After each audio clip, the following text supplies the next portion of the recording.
대한민국을 동반성장 국가로 만들기 위해 저의 모든 것을 던지겠습니다. 어떤 분이든 함께 공정하게 경쟁하고 이제 함께 정권 교체를 이루자는 우리의 통합은 개혁 세력 총결집의 끝이 아니라 시작입니다. 예, 국민주권개혁회의 손학규 의장이 어제 국민의당 합류를 공식 선언했습니다. 그러면서 눈길은 자연스럽게 정운찬 전 총리에게 쏠리고 있습니다. 과연 정운찬 전 총리도 국민의당으로 합류를 하는 건가? 만약 그렇다면 대선판은 달라질 것인가? 달라진다면 어떻게 달라질 것인가? 이거죠. 아직 본인이 정확한 입장을 내놓지 않았습니다. 오늘 직접 입장을 확인하죠. 정운찬 전 국무총리 연결이 되어 있습니다. 정운찬 총리님 안녕하세요. 안녕하십니까. 오랜만입니다. 오랜만입니다. 대선 출마 선언한 지 한 달 벌써 되셨어요? 그렇습니다. 네, 분위기가 어떻게 좀 해볼만 하다 싶으십니까? 네, 즐기면서 하고 있습니다. 한 번도 경험한 적이 없는 정치의 장에서 예. 제가 추구하는 동반성장 가치 실현을 위해 뛴다고 생각하며 즐기고 있습니다. 영화 공식의 왜 주인공은 늦게 나타난다는 말이 있지 않습니까? 예.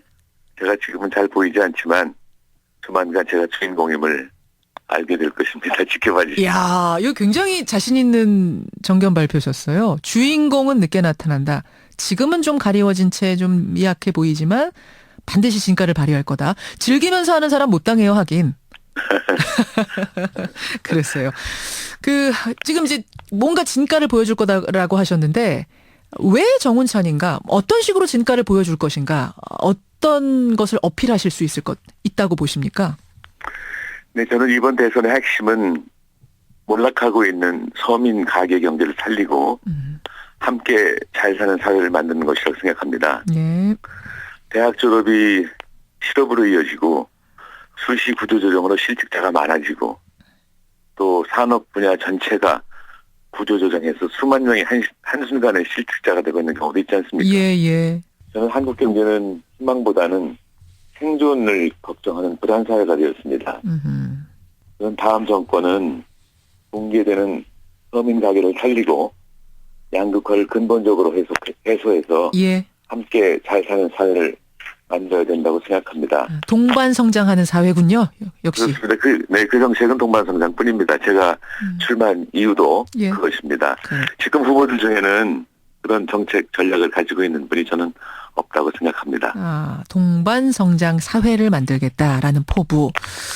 어제는 세종시 방문하셨더라고요. 네, 그렇습니다. 네, 사실 세종시라고 하면은 정운찬 총리가 총리하실 때 세종시를 행정수도 말고 기업도시로 하자 이렇게 수정안을 추진하다가 거센 반대에 부딪히면서 좌절이 됐고 사실은 그 문제 때문에 총리직도 내려놓으셨잖아요. 그렇습니다. 그거 혹시 후회 안 하세요? 그 시도? 전혀 후회하지 않습니다. 전혀 후회하지 않으세요? 후회하지 않습니다. 그럼 여전히 세종시는 행정도시가 아니라 기업도시가 맞다고 보시는 겁니까? 네, 그렇습니다. 어제 제가 세종시로 갈 때 좀 걱정을 했습니다. 그것 주민들이 어떤 반응을 보일까 걱정됐었던 것 주민들이. 예, 네, 예. 그런데 기호에 불과했습니다. 어. 이번에 세종시에 내려간 것은 세종시 원주민들이 초청했기 때문에 내려간 것입니다. 예. 원주민이 있고 또 새로 유입된 사람들이 많이 있지 않습니까? 그렇죠. 세종시 원주민들은 저보고 세종시를 기업도시로 건설했다면 지역 주민에게 도움이 되고 세종시가 더 활성화되고 발전되었을 거라고 이야기했습니다. 원래 사시던 주민들은? 네, 과거에 저를 비난했던 분들도 나와서는 제 주장이 맞았다고 얘기했습니다. 비난했던 분들도 그런 말을 하세요?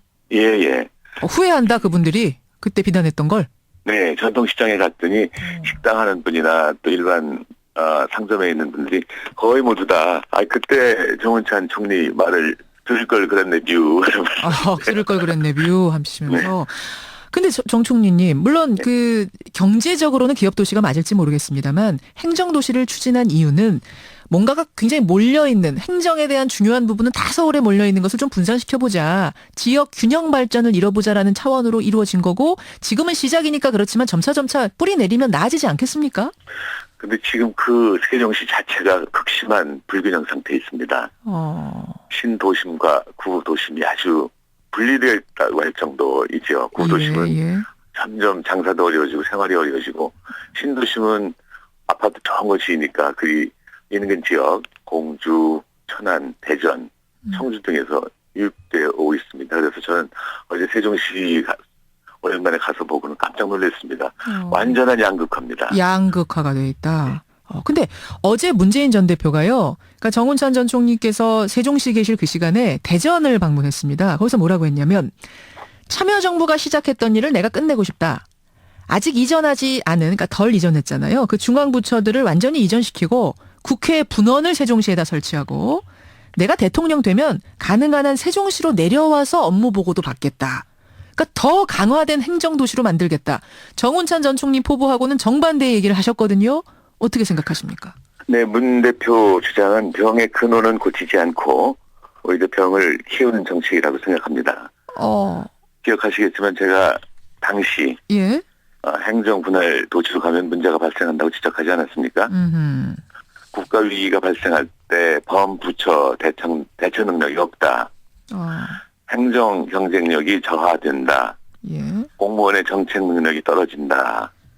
그런데 반해서 수정안으로 개발하면 원주민도 좋고 국가와 국민의 미래에 이익이 된다고 했죠. 그러니까 이원화는 이거는 굉장히 비효율적이다라고 보신 거예요. 네. 나눠져 있는 것. 네, 제가 그때 여러 모욕도 당하고 또 계란을 맞기도 했습니다. 예. 그런데 지금은 모든 언론이 세종시 문제가 있다고 지적합니다. 그래서 저는 문재인 대표를 비롯해서 세종시 수정안을 반대한 분들은 국민 앞에 사과를 먼저 하고 공약을 이야기해야 한다고 생각합니다. 그때 수정이 됐었어야 된다. 사과해야 된다 이 말씀이세요? 그렇죠. 그래서 저는 문재인 대표는 미래를 보는 정책 철학과 정책 능력이 없다고 생각합니다. 기억하시겠지만 참여정부 때 체결한 한미 FTA나 예. 제주도 강정 해군 기지를 야당이 되니까 또 반대한 것을 볼 때도 그분의 정책 철학이 없다고 저는 생각합니다. 정치적 철학이 없다. 미래를 보는 눈이 없다. 지금 그러셨어요? 아니 문재인 대표 얘기가 나왔으니까 그럼 그쪽으로 넘어가 보죠. 사실 지금 문재인 전 대표는 어떤 상대하고 붙어도 1대1로 누구랑 붙어도 다 이기는 걸로 나옵니다. 그래서 이른바 문재인 대선론이 사실상 굳어진 거 아니냐. 이런 얘기들이 나오는데 동의 못 하십니까? 뭐 대선 1년은 100년 같다고 하지 않습니까? 대선은 변수가 많아서 예. 전국이 자주 바뀐다는 의미입니다. 예. 10년이면 강산이 바뀐다고 하니까 100년이면 아마 10번은 바뀔 거라는 생각이 드는데. 근데 지금은 1년 대선이 아니라 더 짧은 대선이 치러질 가능성이 훨씬 높거든요. 네, 앞으로 2, 3개월밖에 안 남았다고 하니까 2번 정도는 강산이 변할 것으로. 두 번은 변할 수 있다, 강산이. 네, 강산이 바뀌면 가장 높은 봉우리가 더 높아질 수도 있겠지만. 예. 또 날개 없는 추락을 할 수도 있다고 생각합니다. 그거 그냥 바람이신 거 아니에요? 그냥 대선 주자로서의 바람 아니십니까? 뭔 근거가 있습니까? 그렇게 말씀하실 수 있는? 과거에 얼마나 많은 변화가 있었습니까? 노무현 대통령도 2002년 8월에는 아마 10% 지지율도 없었을 것 같은데 예. 결국은 12월에 당선되지 않았습니까? 예. 저는 대선 전국은 정말로 예측 불허라고 생각합니다. 예측 불허라고. 그래서 결국은 그 문재인 대세론, 막강한 대세론을 깨기 위해서 다른 사람들이 뭉쳐야 한다라고 해서 나온 게 이른바 빅텐트론인데 그 빅텐트의 필요성은 공감하시는 거고요. 공감하지 않습니다. 저는 빅텐트론과 스몰텐트론처럼 예. 누구를 반대하는 사람은 모여라. 개헌 찬성하는 사람은 모여라. 이런 주장에 동의하지 않습니다. 동의하지 않으십니까? 네, 이런 주장은 예. 권력을 나눠 먹을 사람 모여라와 같다고 생각합니다. 다분히 정략적이고 자기 이익을 위한 주장에 불과하지 않습니까? 저는 세력 싸움으로는 문재인 후보의 허상을 깨뜨릴 수 없다고 생각하기 때문에. 세력 싸움 뭉쳐도 안 된다고 생각하세요. 예, 저는 국민이 누가 예. 실제로 예. 내 삶을 더 좋게 할 것인지를 고민하기 시작하면은 예. 문재인 대선론은 쉽게 무너질 것이라고 생각합니다. 다들 이제 말씀은 그렇게 하세요. 손학규 의장도 같은 말씀하시고 뭐 국민의당도 말씀은 그렇게들 하십니다. 그래서 일단 차려진 게 스몰 텐트입니다. 손학규 국민주권개혁회의 의장하고 국민의당이 어제 통합을 선언했거든요. 그러면서 그 자리에서 정운찬 정 총리도 함께 했으면 좋겠다. 이건 이제 손학규 의장도 그러시고 국민의당에서도 그러시고 교감은 있습니까? 네, 저는 모여라와 같은 텐트 형식의 교감은 없었고 앞으로도 없을 것입니다만 단지 우리 사회를 바꿔야 한다는 기본적인 생각은 손 의장이나 국민의당도 강하게 갖고 계실 것으로 생각합니다. 그래서 이런 부분을 중심으로 이야기할 수는 있습니다만 그냥 모여라가 아니라 예. 정책을 중심으로 모여서 예. 경쟁하자고 제안하고 싶습니다. 정책을 중심으로 모여서 함께 하자. 그 이야기는 그럼 교감을 나누면서 좀 맞춰가고 있는 중이세요? 뭐 실제로 많은 접촉은 없습니다만 암묵적으로 많은 부분에서 같은 생각을 하고 있다고 생각합니다. 암묵적으로. 그럼 지금 동반성장이라는 가치를 정운찬 전 총리는 가장 중요한 가치로 놓고 계시는데 그 부분에 대해서 어떤 선결 조건이랄까요? 그런 것들 말씀하셨어요? 전제 조건? 네, 저는 별 전제 조건은 없습니다. 단지 제가 지금 누구하고 합한다면 저쪽은 정당에 있는 사람들이니까 예. 제가 그저 한 가지 경선을 할 때 예. 오픈 프라이머리 할 필요가 있지 않냐는 생각. 이것은 그냥 가상적인 제안이지 예. 지금 현재 제안을 하고 있는 것은 아닙니다. 오픈 프라이머리 완전 국민 경선제로 경선을 치러달라. 뭐 요거는 요 정도를 생각하고 계신다. 그리고 동반 성장의 가치를 가지고 뭉치자라는 요거를 함께 했으면 좋겠다. 공감했으면 좋겠다. 이 말씀이세요. 네, 그렇습니다. 알겠습니다. 대선 완주하시는 거죠? 그러면 예. 끝까지 당도 없이 조직도 없이 가실 생각은 그럼 아닌 거죠? 그 가능성도 배제할 수는 없습니다만 저는 독자적인 노선으로 가면서 제 힘을 좀 더 크게 하고 그 후에 철학을 같이 하는 사람들과 같이 정치를 할 생각입니다. 그러면은 손학규 의장처럼 바로 들어가시는 건 아니고 조금 더 밖에서 활동을 하시는 거예요, 독자 행보를? 네, 그렇습니다. 적어도 당분간은 그렇습니다. 그렇군요. 황교안 권한대행 얘기 마지막으로 좀 여쭙고 싶은데 국무총리를 역임한 분으로서 지금 대통령 권한대행 맡고 있는 황교안 총리는 어떻게 보세요? 대통령 출마하는 거 아니냐? 뭐 그렇다 아니다. 딱 부러지게 답을 안 하고 있어서요. 어떻게 보세요? 그 행보는? 네, 저는 황교안 권한대행은 박근혜 최순실 게이트의 공동 책임자라고 생각합니다.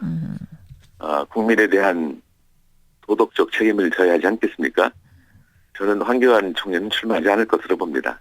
출마하지 않을 것으로 봅니다라는 말씀은 그런 바람이십니까? 아니면 정말로 그렇게 그쪽을 선택할 거라고 생각하시는 거예요? 네, 더 두고 봐야 되겠지만 적어도 저의 바람입니다. 그게 맞는 길이라고 보신다는 말씀이군요. 그렇습니다. 박근혜 대통령하고 법무장관으로서 같이 일도 했고 예.